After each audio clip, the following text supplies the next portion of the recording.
There is one story in the Gospels that people find genuinely difficult. Not difficult to understand, difficult to reconcile. Because the picture most of us carry is of a man who was gentle, who blessed children, who ate with people nobody else would sit beside, who told a crowd holding stones to examine themselves first, who said that if someone strikes you, you turn the other cheek. And then there is a morning in Jerusalem when that same man walks into the most sacred space in the world, makes a whip out of cords, drives out the animals, overturns the tables where money is being changed, and scatters the coins across the stone floor. He does not debate anyone. He does not petition the authorities. He does not wait. This is the one moment in the whole account where Jesus of Nazareth acts with something that looks, unmistakably, like fury. And people reach for it in two opposite ways, both of them a bit too quick. Some use it to prove that anger is fine. See, even Jesus lost his temper. Others quietly avoid it altogether because it does not fit the picture and they would rather not look. Both of those miss what is actually happening. Because when you understand what that courtyard was for, who was standing in it, and what he said while he was doing it, this stops looking like a loss of temper at all. It looks like the most deliberate thing he ever did. This is the story of what happened in the temple, what was really being sold there, and why, what was wrong with it, what he said that made the authorities decide he had to be dealt with, and the sentence he spoke on the way out that nobody in the courtyard understood, and that would be quoted back at him years later at his trial. And we will be careful with the part of the record that is genuinely debated, because there is a real question here about when this happened, and possibly whether it happened more than once. Start with the building, because almost nobody pictures it correctly. When we say temple, most people imagine a church, a large room with a roof where people go inside and sit down. That is not remotely what this was. The temple in Jerusalem was a vast walled platform on top of a hill, a raised stone precinct so large that the whole of the old city could have been dropped into a corner of it. Herod the Great had spent decades expanding it, and the work was still going on while Jesus was alive. The retaining walls were built of stone blocks so enormous that people still travel to Jerusalem simply to stand next to what remains of them. On top of that platform there were courtyards, one inside the next, arranged in order of holiness. At the center stood the sanctuary itself, and inside that, a room that only one man entered once a year on one day. Around it, a court where priests worked. Around that, a court for Israelite men. Around that, a court for women. And around all of it, enormous and open, the outermost court, the great colonnaded space that any human being on earth was permitted to enter. That outer court has a name, and the name is the key to this entire story. It was called the Court of the Gentiles. Gentiles meaning everybody else, not Jewish, from anywhere. Rome, Greece, Egypt, Arabia, Persia, Africa.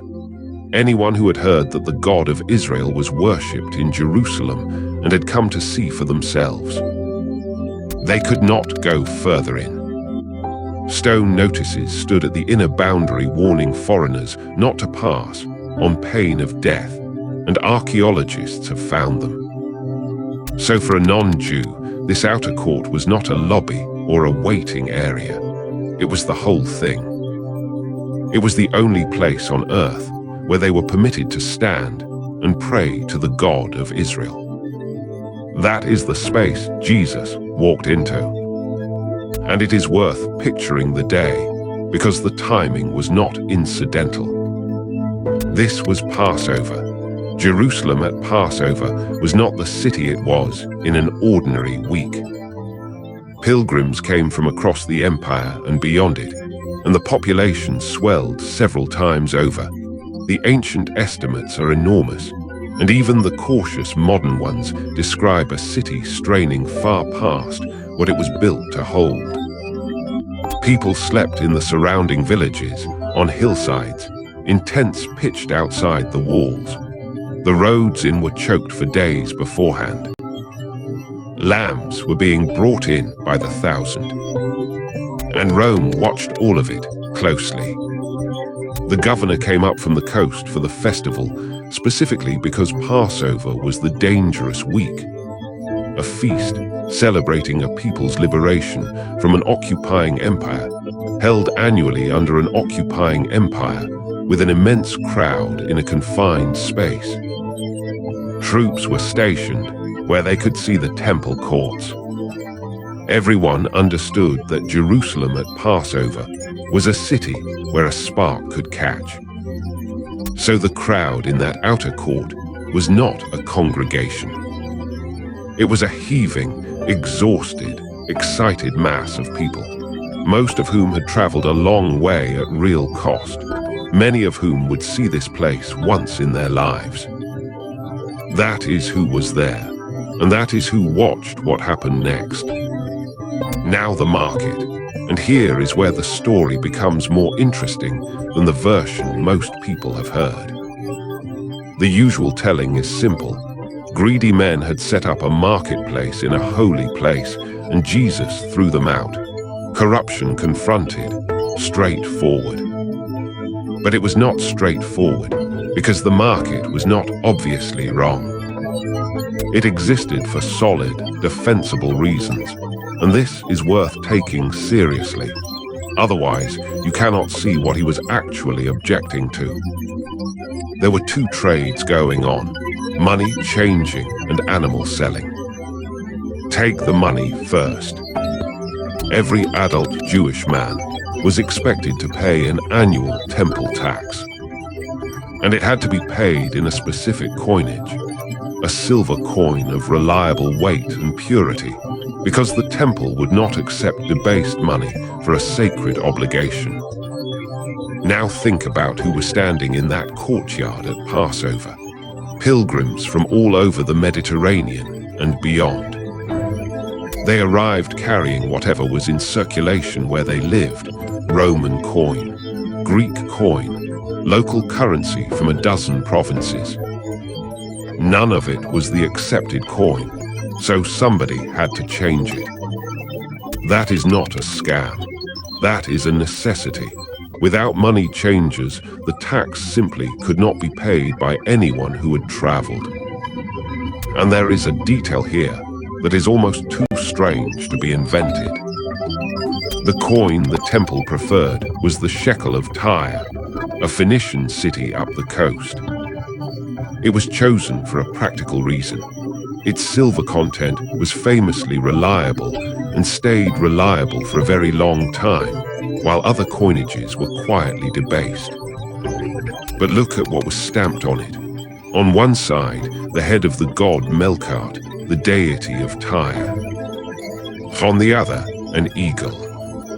So the coin required for the holy tax of the God of Israel carried the face of a pagan god. Everyone involved knew this. It was accepted because purity of silver was judged the more pressing concern, and because a coin is a weight of metal before it is a picture. But hold the image for a moment, because it tells you something true about how these arrangements grow. A practical decision is taken for a good reason. It becomes the rule. The rule becomes the system. And after enough decades, nobody is startled anymore by the fact that you must obtain a coin bearing a foreign god in order to fulfill an obligation to your own. Nobody chose that. It simply accumulated. Now the animals. The sacrificial system required unblemished animals, a lamb, or for the poor, a pair of doves. and the requirement was strict. A blemished animal was not acceptable. So imagine walking from Galilee 4 or 5 days with a lamb, over rough country in heat, in a crowd. The chances of that animal arriving unblemished are poor, and if it arrives blemished, the entire journey has been wasted. Far more practical to travel unencumbered and buy an inspected, approved animal when you arrive. Again, not a scam, a service, and a genuinely useful one, particularly for the poor and for those who had come furthest. But now look closely at which animals are named, because the Gospels are specific, and the specificity is the whole argument. Mark and Matthew both single out the sellers of doves. Doves were not the offering of the comfortable. The law made provision for people who could not afford a lamb. They could bring 2 doves or 2 young pigeons instead. It is stated plainly, and it is the offering the poor brought. Anyone who has followed this series will recognize it from the beginning of the story. When Mary and Joseph brought the infant Jesus to this same temple to be presented, what they offered was a pair of doves, because that is what they could afford. So he grew up knowing exactly what a dove on that counter meant. It meant somebody had come with very little. And of all the stalls in that courtyard, the dove sellers are the ones the accounts name twice, which sharpens the objection considerably. The market did not press equally on everyone. A wealthy pilgrim from Jerusalem walked past it. The person it cost most, proportionally, was the one who had the least to begin with, and who had traveled furthest, and had no choice but to buy at whatever the courtyard charged on the day. Put that beside the other group being displaced, the foreigners with nowhere else to stand, and a pattern emerges. Both are people with no leverage. Neither could take their custom elsewhere. Neither had anyone to complain to. That is not an accident of the arrangement. It is how the arrangement survived. A system that inconvenienced the powerful would have been changed years earlier. And it is worth being clear about who ran it, because this was not a handful of independent traders who had wandered in. The temple was administered by a priestly aristocracy, and in this period, one family held the high priesthood for decades, Annas, and then a succession of his relatives, including his son-in-law Caiaphas, who held the office for 18 years. That is a remarkably long tenure in a post the Roman authorities could remove at will, and it tells you the family was extremely good at maintaining a working relationship with Rome.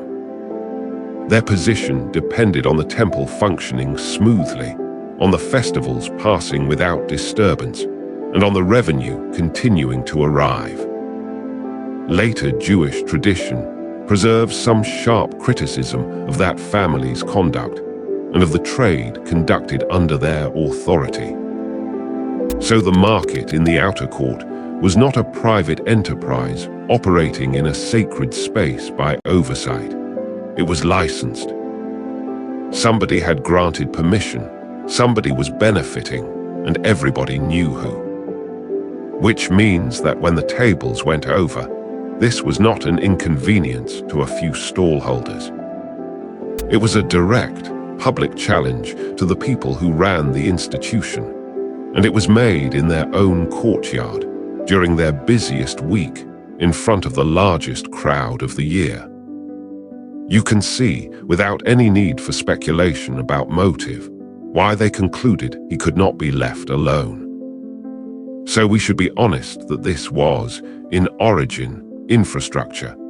It made the temple accessible to people who lived a long way from it. Somebody set it up for sensible reasons. Which raises the obvious question. If the system was reasonable, what exactly was he angry about? And the answer is not primarily that money was being made. It is something else, and he says it out loud. Because he does not act in silence, he quotes twice. And both quotations are from the Hebrew scriptures every person in that courtyard had grown up hearing. The first is from Isaiah, that God's house should be called a house of prayer for all nations. Hold that phrase, for all nations. Now remember where he is standing. He is in the court of the Gentiles, the one and only place in the entire temple where all nations were permitted to be. The court that existed precisely so that the prophecy could be true. And it had been filled with a market, livestock, money tables, traders calling prices. The noise and press and smell of commerce, occupying the only square meter of ground on earth where a foreigner could stand and pray. Everyone else in that temple still had somewhere quiet. The priests had their court. The men of Israel had theirs. The women had theirs.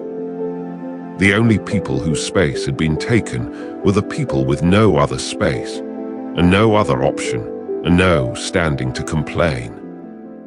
That is the objection. It is not fundamentally about profit. It is about who got displaced, and about the fact that they were displaced because they mattered least. The market had not been put there out of malice. It had been put there because the outer court was large and convenient, and because nobody with any influence was inconvenienced by it. That is nearly always how it happens. Then the second quotation, and this one is sharper because of where it comes from. He says they have made it a den of robbers.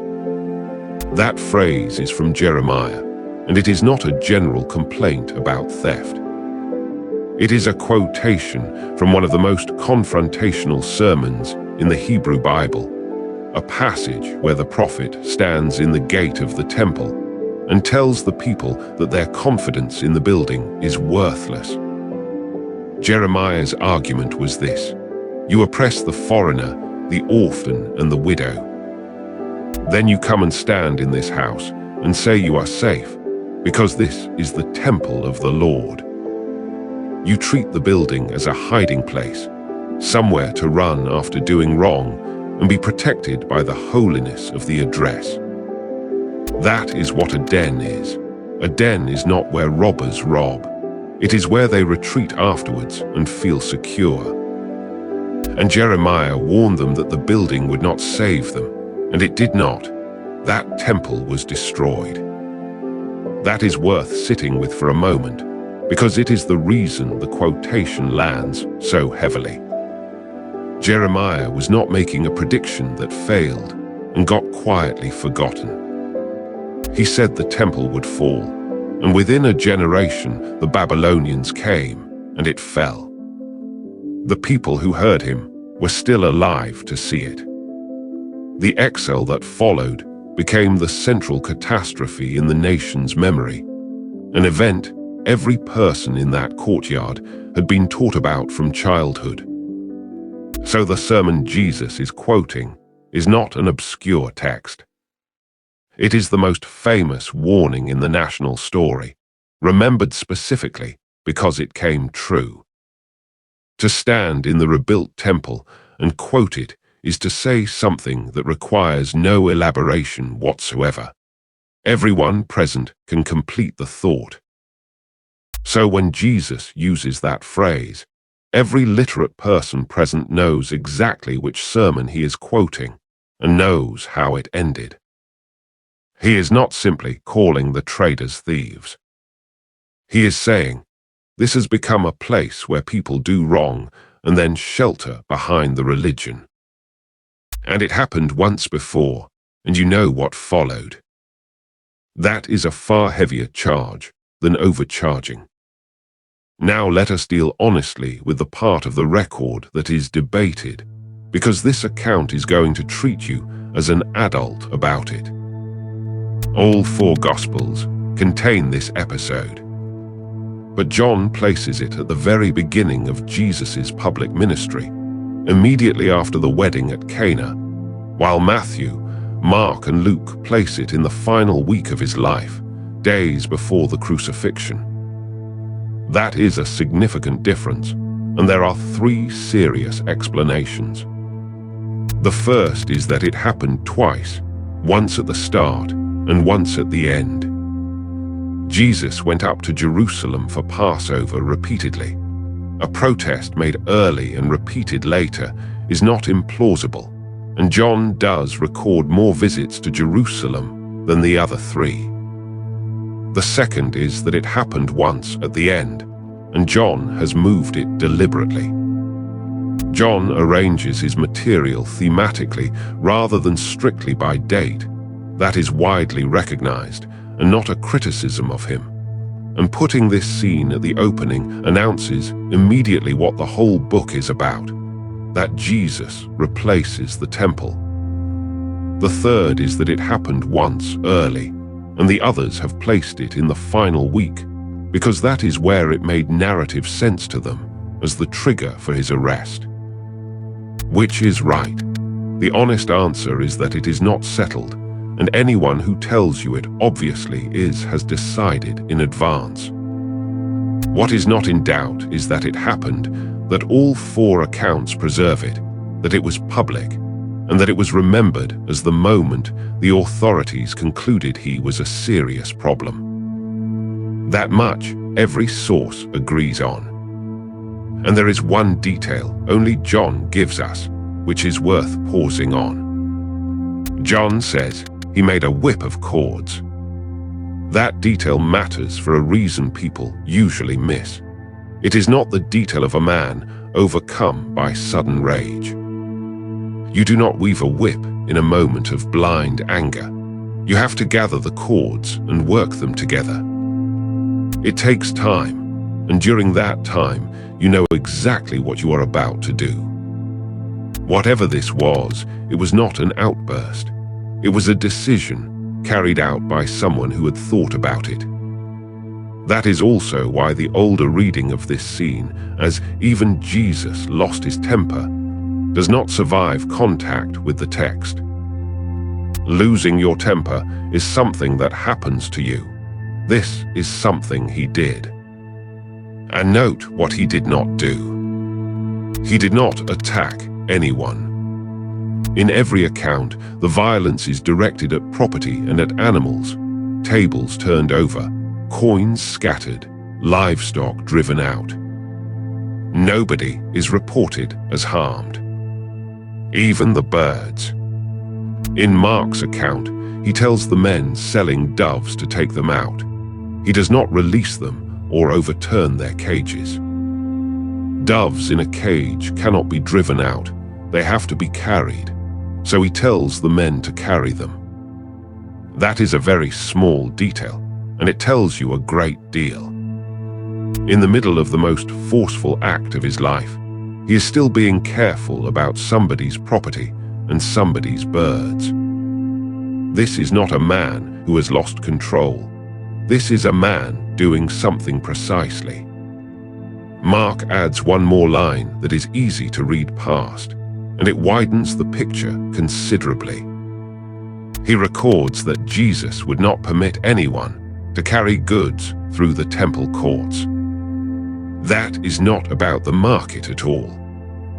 It means people had been using the outer court as a shortcut, walking through the precinct with whatever they were carrying, because cutting across the platform saved going round it. Think about what that reveals.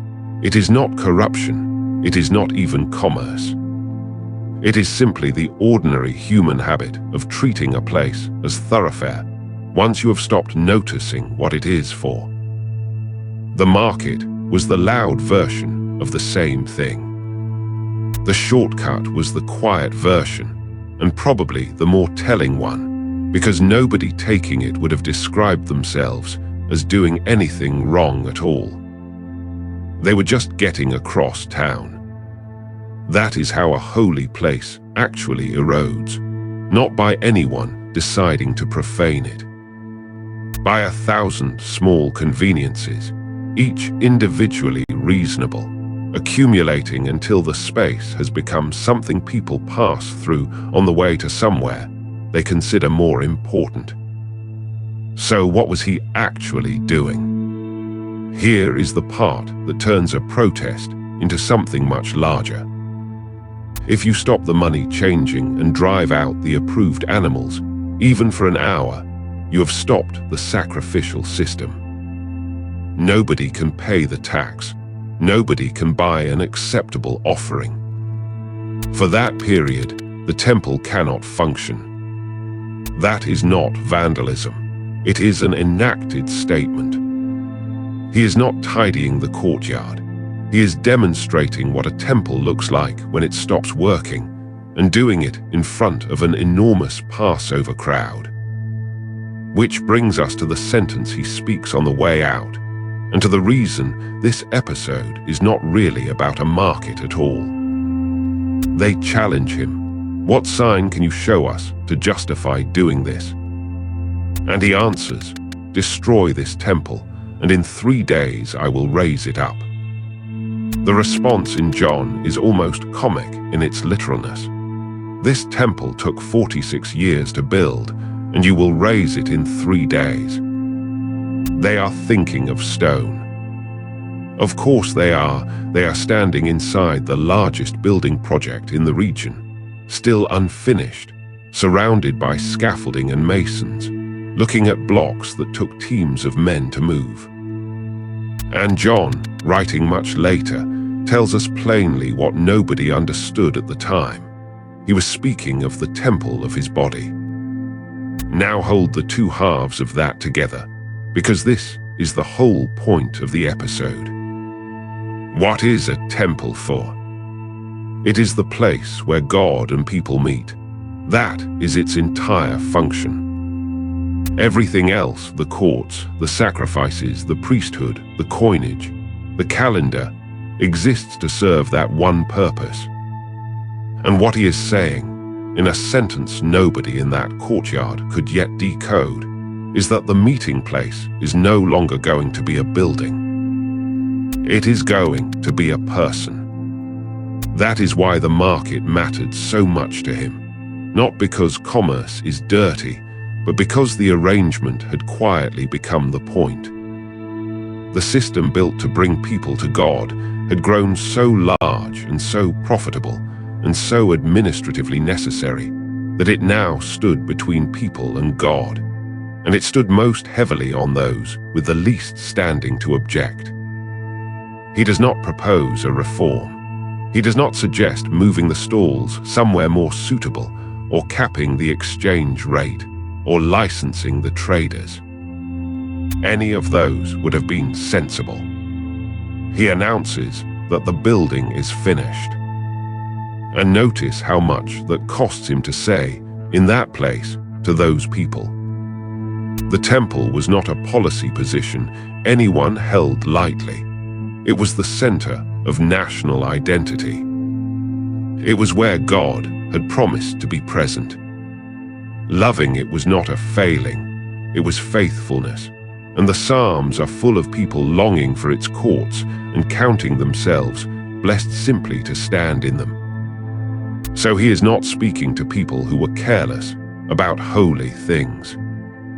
He is speaking to people who cared about this one enormously and who had organized their whole year, their money, and in many cases their journey around it. That is what makes the sentence so hard to hear and so easy to misunderstand. He is not attacking something they were wrong to love. He is telling them that the thing they loved was pointing beyond itself and had begun to be mistaken for the destination. Which is a far more uncomfortable message than this has been corrupted. Corruption can be cleaned up.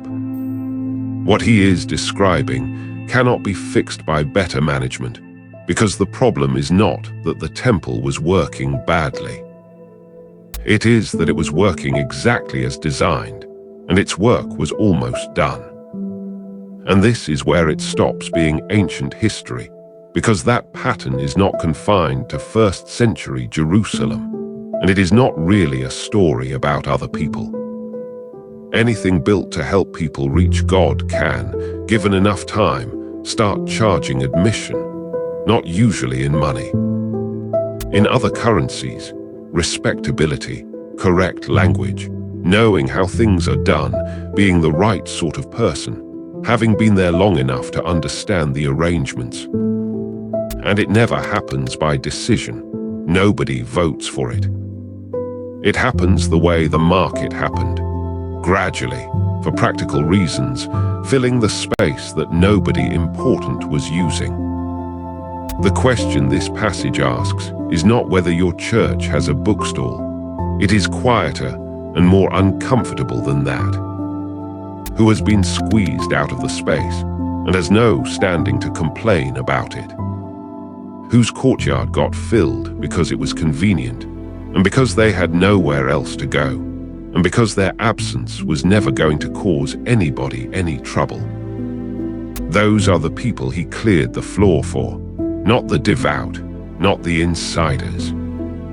The foreigners standing at the back, in the only place they were allowed, unable to hear themselves think. And there is a final thing, which is the reason this scene sits where it does in the story. In Mark and in Luke, this is the moment the authorities begin actively looking for a way to destroy him. Not the healings, not the teaching, not the claims about forgiveness that had provoked argument for years. This, because the temple was not only a religious institution, it was the economic and political center of the nation, an enormous concern with a treasury, a hierarchy, an administration, and a settlement with Rome that depended on order being kept. Disrupting it at Passover, in front of a vast pilgrim crowd, in a city already thick with soldiers watching for exactly that kind of trouble, was the most dangerous act available to him. He knew that. Making a whip takes time, and during that time he knew. And when they finally brought him to trial, the accusation they reached for was this one. Witnesses came forward and said that he had claimed he would destroy the temple and rebuild it in 3 days. The Gospels tell us the witnesses did not agree, and the testimony collapsed. But the charge was remembered, and it was thrown at him again while he hung there, the crowd calling out that the man who was going to destroy the temple and rebuild it in 3 days ought to be able to get himself down.